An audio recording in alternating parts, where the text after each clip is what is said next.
Okay.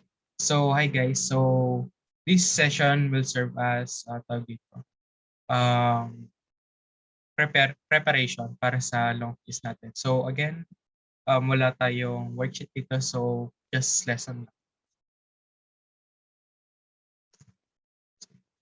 Okay. So, nahati sa apat yung lesson ko, no? Circle, parabola, ellipse, and hyperbola. So, the circle, di ko siya na-discuss kasi di naman to sakop na ano. So, yung part na to is just a review. So, ayun. So, given 9x squared, 9y squared, 18x plus 72y minus 99 is equal to 0. So, masasabi natin na circle siya kasi yung coefficient ni x squared and y squared ay same, pati rin yung sign nila, positive and positive. So, let's complete the square. 9, 9x squared plus 2x plus y squared plus 8y is equal to 99. 9x plus 1 squared plus 9y plus 4 squared is equal to 99 plus 9 plus ano to? 16 times 9, 144. So, bali, ang sum niyan would be, tawag dito,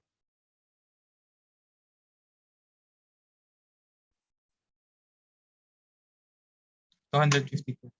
So, ayan. So, x plus 1 squared plus y plus 4 squared is equal to 252 over 9. Tama ba solve ko? 99 plus 144 plus 9. Tama, 252. So yung center natin, h comma k. So ang h natin ay negative 1, negative 1, tapos yung k natin, negative 4. Ang r natin, square root of 252 over 3. Square root of 252 over 3. Mas simplify pa ba ito? 6 square root of 7 pala. Sorry. So, ayan. Is equal to 6 square root of 7 all over 3. So, ayun lang. Again, sobrang dali lang talaga ng circle. Grade 10 pa lang tinuro na sa atin to. And ayun, review lang to. Review ng review ng review. So, okay. So, gets naman. And let's proceed. So, ang problem dito ay yung galing sa, or pag ito, derived sa naging quiz natin last time. Yung tatlong problem, circle, tapos parabola, at ellipse. Okay. So, unang gagawin dito is illustrate natin yung problem. Okay. Okay. Okay. So, sabi dito, yung Ferris wheel naka-elevate siya 0.5 meters. So, sabihin natin, yung Ferris wheel naman circle siya eh. Hindi pwede maging ellipse yung Ferris wheel mo. Baka hindi siya mag-balance. So, Ferris wheel, circle. Tapos, naka-elevate siya sa ground ng 0.5. So, sabihin natin, may base siya. Tapos, ito, yung elevation niya or yung altitude ng trapezoidal base would be 0.5 meters. 0.5. Tapos, pag yung nasa peak na siya, pag sinabing peak, yung um, taas or tuktok nung Ferris wheel ay 26.5 meters. So from here to tip ng base or paano ba dito? Ito, yung part na to. So 26.5 minus 0.5 would be 26. Yung 26 diameter yon. So para makuha yung radius natin would be 30. 26 divided by 2 would be 13. So ang next natin gagawin ay kunin yung formula. So, since naka-center siya sa origin, so x squared plus y squared is equal to 13 squared. So, ano yung problem? How far from the center horizontally when a passenger car is at altitude of 19.5? So, eto, ang tawag dito, 19.5 yung height niya. X, 19.5 yung coordinate niya. So, sabi, horizontally. So, ibig sabihin, hinahanap natin yung X coordinate niya. So, since from center to this is, or to that point, X, 19.5, ang distance niya ay yung radius, which is 13. So, we can say na yung hypotenuse niya is yung 13. Tapos, itong part na to, makukuha natin siya by subtracting the peak, I mean yung given height, which is 19.5 minus the radius. Ito kasi para siyang semicircle lang yung kukunin natin eh. So tapos i-minus din natin tong height ng elevation. So 19.5 minus 13 minus 0.5 would be 6. So 6. Ito na lang yung wala natin. So meron kang height na 6. That's your y. So solve natin ng x. X squared plus 6 squared is equal to 13 squared. So 169 minus 36 square root of that, x is equal to square root of 133. So ayun lang. That's one of the ways to solve this. So kung substitute mo directly yung 19.5 squared, ayun, try natin. Hindi ko kasi na-try eh. Mag-negative siya. So ayun lang. Ayun lang. Sabi ko sa inyo mabilis na lesson lang to. So kung may concern pa chat sa chat box or open ng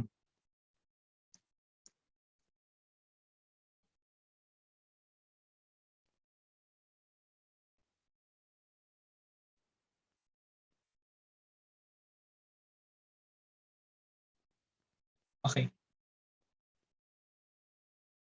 Meron pa kayong concern sa circle bukod sa diniscuss ko? Or may hindi ako na-discuss na gusto niyo clarify? Okay naman na po. Okay. So, move on tayo sa parabola. So, ito, may kita niyo sa upper right screen. Ito, upper right corner. Yung nilagay kong palatandaan kung ano, paano makuha yung mga parts ng parabola. So, masasabi natin na vertical yung parabola pag yung x yung naka-squared. Tapos, yung focus niya is h comma k plus c. With kahit ano man yung maging dito. No matter what, kung ano yung simo, kung positive man yung simo or negative yung simo, h comma k plus yan. And yung directrix mo ay minus c. So, ayun. Sa ano naman, pag horizontal, y yung naka-square, tapos baliktad lang, h minus k, yung comma c, ay, sabog.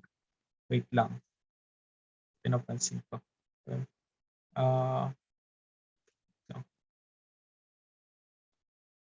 ano siya, h minus comma k. Yung c, yun yung value niya sa ano, hindi siya yung sa, baka mapaghalo-halo niyo na kasi sa hyperbola na c, tsaka yung parabola sa ellipse na c. Okay, so ito, nung session natin, hindi ko gaano na-discuss yung parang may given na parts, pero tapos hahanapin yung, dito, yung formula. So ngayon, this is the chance to discuss para sa inyo. Okay, so meron tayong focus, tsaka meron tayong vertex na given. So, sketch natin yung diba? So, focus niya is 1, 9 and yung vertex niya 1, 3. Since yung vertex tsaka yung focus, parehas sila ng x-coordinate. That means yung orientation ng parabola natin is yung vertical, yung x yung naka-squared. So, ayan. So, I think ay, no. Hindi pala siya nag-aano sa axis. Okay. So, ano ba? Okay, ayan. Ang vertex niya is 1, 3. And let's say ito yung focus niya na 1, 9. So, ano makukuha natin na information dyan? And makukuha natin yung C. So, yung C natin would be just 1 minus 3 is equal to 6. Ayun lang, ganun lang kadali. Tapos substitute natin yung value ng 1 and 3 sa x minus h quantity squared is equal to 4c y minus k. So meron na tayong mga value. X minus 1 squared is equal to 4 times 6 times y minus 3, which can be further simplified to 24y minus 3. Or kung gusto nyong makasimplify na yung dinistribute yung 24, let's say 24y minus 72, that's also okay. Depende lang talaga kung ano yung sinabi na kung anong format. Pero feel ko naman din naman tatanungin sila kung ano yung formula. More on parts siya. Okay. So next. Okay. So ngayon naman, meron tayong focus, meron tayong directrix. So ang directrix natin, x is equal to 8. So ibig sabihin yung graph natin ay vertical. I mean horizontal. Kasi yung directrix natin, yung equation niya, x is equal to 8. So, sketch. So, okay. Ito yung focus niya, 4, 2. Tapos, okay, 0. Tapos, yung niya, directrix niya dito, x is equal to 8. So, ibig sabihin, yung parabola natin opens to the left. Kasi, ang directrix dapat nasa labas siya or di siya kasama sa parabola. So, we can sketch our graph here na ganyan yung itsura niya. So, paano natin makukuha yung vertex? So, since ang sabi na yung vertex ay halfway or gitna ng focus tsaka ng directrix. So, let's say ang pinaka-closest point natin dito sa directrix sa focus would be 8, 2. So, 8, 2 tsaka 4, 2. Kukunin natin yung midpoint niyan. So, ang midpoint nila would be 8 plus 4 over 2, 2 plus 2 over 2 is equal to 6, 2. Okay. So, since meron na tayong vertex, ang hahanapin na lang natin ay yung C. So, meron ka ng vertex. So, kunin natin yung distance ng directrix or ng focus dun sa vertex kasi yun yung C natin. So, 8 minus 6 is equal to 2. So, ayun. So, substitute lang natin yung mga information na nakuha natin sa y minus k squared is equal to 4c x minus h. So, y minus k, y minus 2 squared is equal to 4c. Ano yung natin? 2. Tapos, x minus 6. Tapos, simplify. Y minus 2 squared is equal to 8. Y minus 6. I mean x minus 6. Okay. So, x. Okay. Ngayon, vertex and directrix naman. Kung kanino vertex and focus, tapos directrix tapos focus. Ngayon, vertex and directrix naman. Okay. Okay, so makuha agad natin dito yung, yung C. So, makuha siya, C is equal to 5 minus negative 4 is equal to 9. So, ayun, meron ka ng C, meron ka ng vertex. So, sa substitute mo lang. And ang gagamitin natin na basehan or yung formula would be x minus h squared. Bakit? Kasi yung directrix natin y. Ang directrix natin y. Pag yung vertical yung graph. So, x minus h squared is equal to 4c y minus k. So, x minus 5 squared is equal to 4, 9, y minus 3. So, ayun. So, x minus 5 squared is equal to 36. Y minus 3. Again, kung gusto niyo i-distribute, sige lang. Pero kung kahit ganyan na lang para kung hahanapin pa yung ibang parts, mas madaling tignan. Like yung C plus H, K. Ayan. Any questions sa parabola? None po. Okay na po. Wala naman Okay. po. Yes, Jasmine. Yung sa parabola po ba, pwede i-base yung orientation ng parabola based on sa directrix? Yes. Again, titignan natin ito, yung binigay kong tip dito sa table.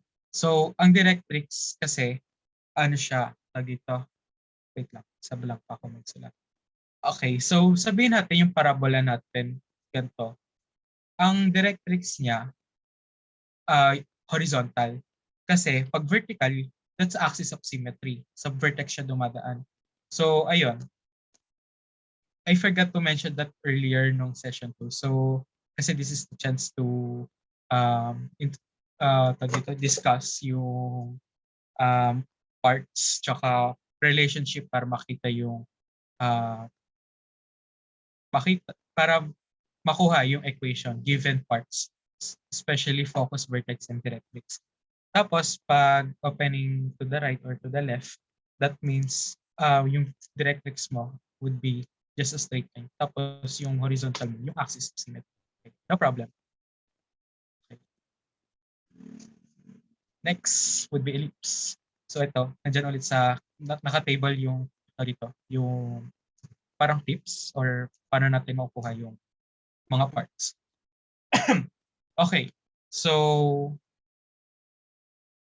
ito, di-discuss ko na lang ulit kung patag dito, yung given yung parts, hanapin natin equation. Okay, so vertices 6, 1, 18, 1, and co-vertices 3, 2, and 3, 8.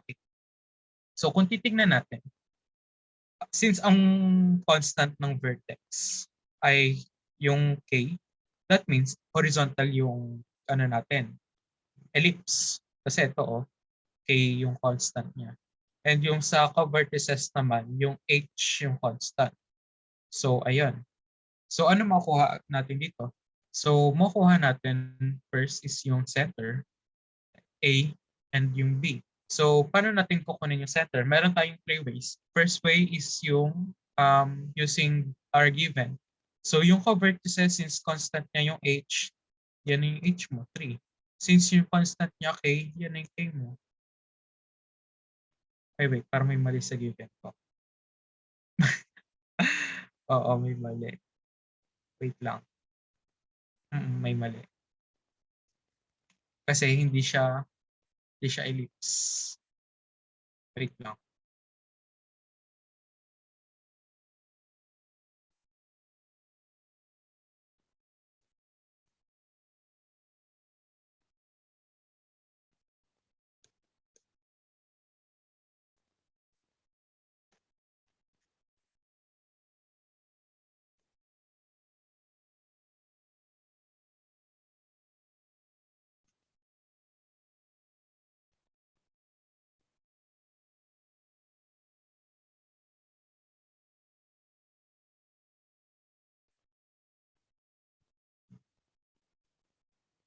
Hindi nag-intersect yung ano.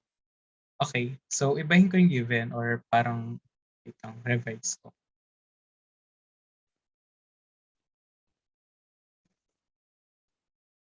Okay. Yung co-vertices na lang baguhin natin. Okay. Okay.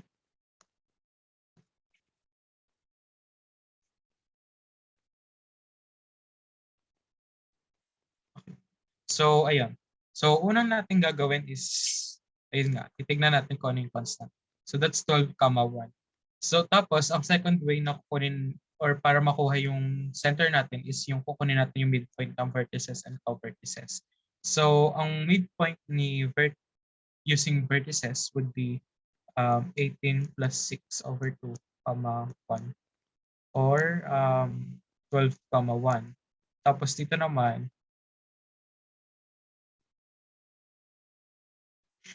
wait, may mali talaga. 5. So,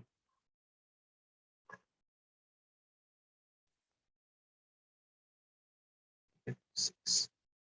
Okay.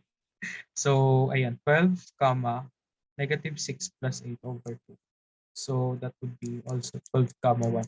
Again, kasi dapat yung vertices and yung co-vertices, I mean yung minor and major axis must be perpendicular and must tawag dito, parang dinidivide nila yung isa't isa.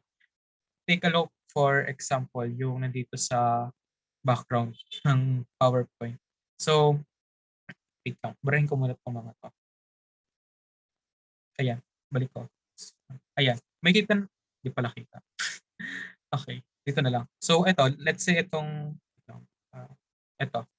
part na to, itong oblong na to, ellipse na to. May kita natin na yung pag finold natin siya along conjugate axis, yung itong maliit na to, yung y-axis mo. May kita mo na ano siya, tawag dito, uh, symmetrical. Ganun din sa part ng transverse axis. So ayun, yun lang. Para kung may makita kayong hindi tawag dito, hindi maayos na given, parang ganito, yung kung saan yung tawag dito, yung midpoint ng vertex tsaka midpoint ng covertex. I mean, vertices and covertices hindi equal. So, ibig sabihin, hindi siya maayos na ellipse or hindi may mali sa given. So, ayun. So, ayan, yung center natin is 12,1. So, paano natin makukuha yung A and B? So, yung distance, again, ng vertices would be 2A. So, 2A is equal to 18 minus 6 is equal to 12 divided by 2. Ay, tama. 2A is equal to 12. A is equal to 6. And sa B naman would be 8 minus negative 6. 2B, sorry. 14. Tapos B is equal to 7. That's malaki yung B. Okay, may mali na naman sa given.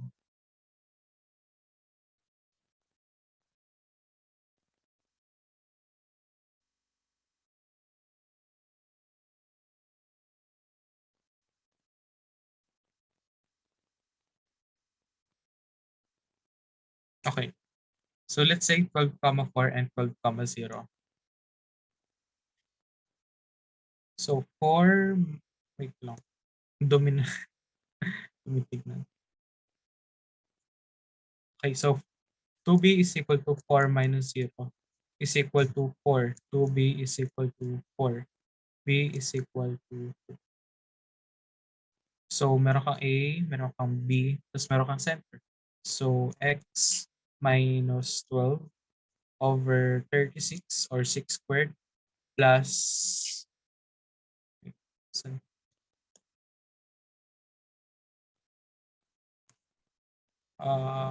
squared y minus 1 squared all over 4 is equal to 1. So ayan. Okay. Ito medyo mas madali. Kasi tag dito, vertex and covertex ng given. So di ka malilito kung ano. So vertex 6, 11 and covertex 1, 2. So again, wait lang. Yung mali sa given na naman. Hindi ko sinabi ko ano yung orientation. So sabihin natin vertical. Okay. So kung vertical yan, ibig sabihin yung yung constant natin sa vertex would be h and yung constant natin sa covertex would be k. So dito. So wait. So ang center natin would be dito 6, 2. So ibig sabihin, ayan, yan na yun. And yung a natin would be 2, 11 minus 2, 11 minus 2 is equal to 9 and b is equal to 6 minus 1 is equal to 5. So ang ano niya would be x minus 6 squared, kasi ito yung center natin eh. X minus 6 squared all over 81 plus ano tawag dito? Y minus 2 squared all over 25 is equal to 1. Okay, may tanong kayo guys?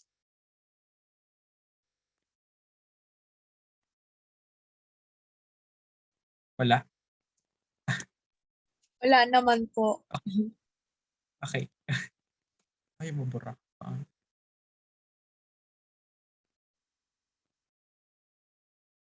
Okay. So next, last part, hyperbola. Ayaw makisama. Okay, so ayan, nandyan ulit sa upper right corner yung ano natin.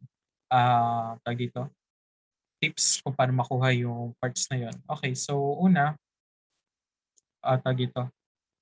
So ang basehan natin dito kung ano yung mauuna. So since nauna natin dito si X, so ibig sabihin vertical yung, kala ko nawala. Sorry. So ang orientation niya is horizontal. Kasi ito, mauuna si X. So ayun. So kunin natin yung parts niya. So ang foci, solve muna natin pala si C, sorry. So C is equal to 36 minus square root of 36 minus 4, square root of 32 or 4 square root of 2. Okay. So foci, 2 plus minus square root of 4, 4 square root of 2, 13. Tapos ang dito, ang vertices natin would be 2 plus minus 4, 13 or 6, 13 and negative 2, 13. Tapos ang co-vertices natin would be, ano tawag dito? 2, 13 plus minus 6. So that would be 2, 19 tsaka 2, 7. Okay. Next. So dito, so complete the square natin. Okay. So 8x squared plus 2x plus minus 9 y squared minus 6y is equal to negative 145. Guys, pag nag-end yung meeting natin, wag kayo mag-panic. So ayun. Yun lang. Pasok ulit kayo sa link. Kasi mag-end na tayo yung session. So 8 minus x plus 1 squared minus 9 y minus 3 squared is equal to negative 145 plus 8 minus 9 times 9. So that would be negative 145 minus 81 plus 8. And that would be negative 218. So divide both sides by negative 218. So 9 y minus 3 squared all over 218 minus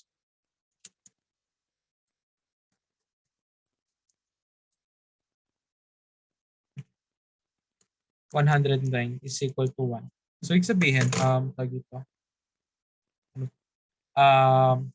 ang orientation niya is vertical kasi nauna si y. So again, hindi porket dito pag bago tayo mag-compute ng square na una si x squared, ibig sabihin siya na yung pagbabasihan.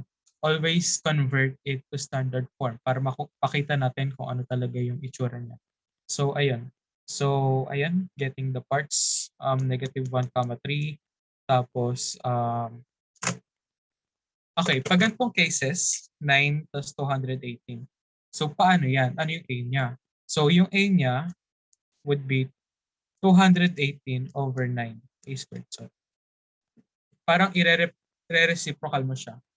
So instead na 9 over 218, ang A squared mo would be 218 over 9. So that means ang A mo, A is equal to square root of 218 over 3. Tapos yung B mo, 109 over 4. So square root of 109 over 4. Ayun. So pag isa-solve mo na, isa-substitute mo na lang doon sa binigay kong yung nasa table. So ayun. Okay. Next is yung ito. So transverse axis dito nagpa-pass through yung natin, vertex and foci. So transverse axis ibig sabihin ano siya? Ayun, dun mo makukuha yung 2A. So kasi dun nga yun yung distance nung ito. Halimbawa, itong nasa background. Ito yung dalawang vertex, tapos ito yung transverse axis. So ang distance niya A, tapos pag pinag-add mo 2A. Ayan. So next, moving on. So 2a is equal to 12 plus 2b is equal to 10. So a is equal to 6, b is equal to 5. Yung center mo, yung midpoint. So 1 plus 13, 14 divided by 2, so 7 comma 2. So ang formula niya is x minus 7 squared all over 36 minus y minus 2 squared all over 25. So, ibig sabihin, since kasi ang constant natin yung k, constant natin yung k sa vertices according sa table na ginawa ko. I mean, syempre may pinagbasihan pero hindi ko yung gawa-gawa. Ano? So, next. So, foci and co-vertices. So, makukuhaan natin again dito yung 2a and 2b. So, 2a is equal to 13 minus 3 is equal to 10. So, a is equal to 5. So, 2b is equal to 10 minus 2 is equal to 8. A is equal to 4. Center, syempre, again, yung tag dito, yung midpoint na either foci or, oh, yung foci pala, 2C. So, yun. C yan. Tapos B to. Tapos wala tayong A. A is equal to square root of 25 minus 16 is equal to square root of 9 is equal to 3. Okay, so meron na tayong A, wala na lang tayong center. So yung center again, yung tag dito, midpoint nitong dalawa. So, okay, may mali. Hindi siya ano to, negative 3, comma 13. So, that would be 8, 8, 8. So, 64 minus 16 ba yan? 48. Square root of 48. 4 square root of 3. Okay. So, ayun. So, ang midpoint natin, so 6, comma 13 minus 3 divided by 2, 5. Tapos dito din, makuha natin 10 plus 2, 12 divided by 2, 6, comma 5. So, 6, comma 5. So, meron kang A, meron kang B. Gawin natin squared. So, 16, 48. So, ang formula natin would be, wait. So, since yung constant natin sa foci is yung, tag dito, is yung H, ibig sabihin vertical siya. So, ayun. So, ayun. Y minus 5 squared all over, tag dito. Ano yung A natin? 48 minus x minus 6 squared all over 16 is equal to 1. Okay. So, ayun.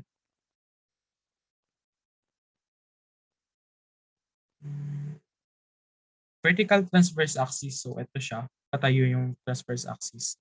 So, ano siya? 2a is equal to 8. A is equal to 4.